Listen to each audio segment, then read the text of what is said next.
passar dos anos, a genética tem se especializado. O estudo da composição química dos genes e seu mapeamento tem gerado muita informação que vem transformando o nosso dia a dia. Desses avanços tecnológicos surgiram a engenharia genética e a biotecnologia. São áreas que visam a manipulação do código genético dos seres vivos, para que se possa criar novas variações entre eles ou retirar genes de interesse industrial. A engenharia genética e a biotecnologia permitem ao homem alterar o DNA de acordo com a sua vontade, mas o DNA também pode se alterar independentemente da vontade humana, ocorrendo modificações no material genético. Essas alterações são chamadas de mutações. As mutações modificam a sequência das unidades que formam o DNA e, com isso, alteram a composição das proteínas que já saem da linha de montagem com defeito. A alteração de uma única unidade pode causar sérias consequências ao organismo. Sabe-se que 99% das mutações ocorridas em seres vivos são deletérias, ou seja, prejudiciais que podem causar tanto a morte como provocar alguma deficiência. Em contrapartida, existem mutações que geram mudanças em algumas características de uma espécie de ser vivo, permitindo assim adaptações limitadas e a origem de novas espécies. A isso chamamos de microevolução.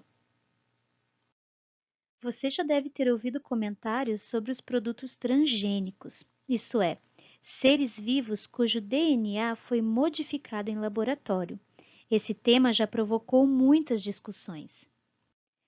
Os geneticistas conseguiram, através de anos de estudo e pesquisa, mapear a sequência de genes de vários seres vivos. Com o tempo, aprendeu-se que o DNA de um organismo pode ser recortado através de enzimas de restrição. Esses pedaços de genes que fabricam proteínas podem ser inseridos no material genético de outra espécie.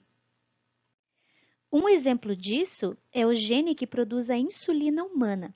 Esse hormônio é fundamental para o controle da taxa de glicose no sangue.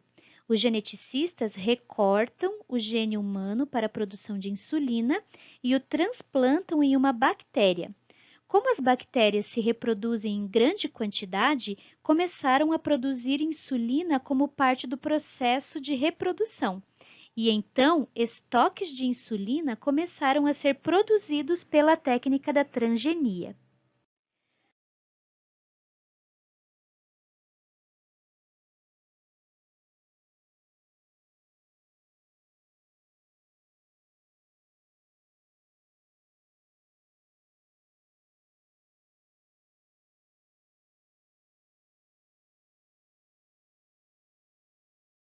Hoje, através de modificações genéticas, é possível fabricar hormônios, vacinas e vários outros produtos.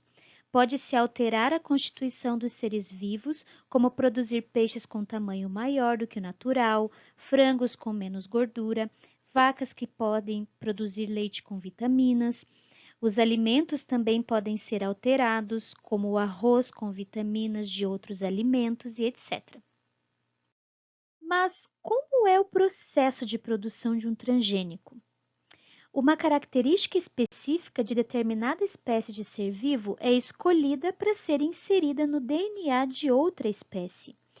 Por exemplo, um gene presente em uma espécie de bactéria que confere a capacidade de proteção contra determinadas pragas.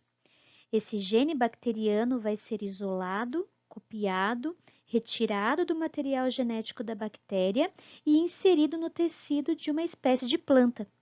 Essa planta modificada geneticamente vai produzir outras plantas que vão possuir a mesma resistência a determinadas pragas. Já o clone é uma cópia geneticamente idêntica de outro ser vivo. A ovelha Dolly, por exemplo, uma cópia geneticamente exata de sua doadora, foi o primeiro clone. Num processo normal, duas células germinativas, o óvulo e o espermatozoide, se fundem e juntam suas características na formação de um novo ser. Nos clones, Aproveita-se a estrutura celular do embrião e o núcleo de quem se quer copiar inteiro, sem que haja fusão de características. Vamos entender um pouco melhor. Funciona assim. Os cientistas retiram o núcleo de um óvulo, que é uma célula reprodutiva feminina, e colocam em seu lugar um núcleo de outra célula do corpo, uma célula somática. Esse óvulo será implantado no útero de um animal e se desenvolverá como se fosse uma célula-ovo, também chamada de zigoto. A natureza também produz seus clones de vez em quando. Toda vez que uma bactéria faz reprodução assexuada, geralmente se dividindo ao meio, ela está produzindo um clone. Ou quando geramos de um broto um novo vegetal, estamos clonando. O processo de regeneração dos braços de uma estrela do mar e a geração de gêmeos idênticos também podem ser citados como exemplos. Quanto mais se aprende sobre o genoma dos seres vivos, mais aplicações da engenharia genética surgem. Nesta videoaula, aprendemos sobre duas técnicas amplamente estudadas. Continue acompanhando as próximas aulas. Iremos falar sobre os demais processos relacionados aos seres humanos.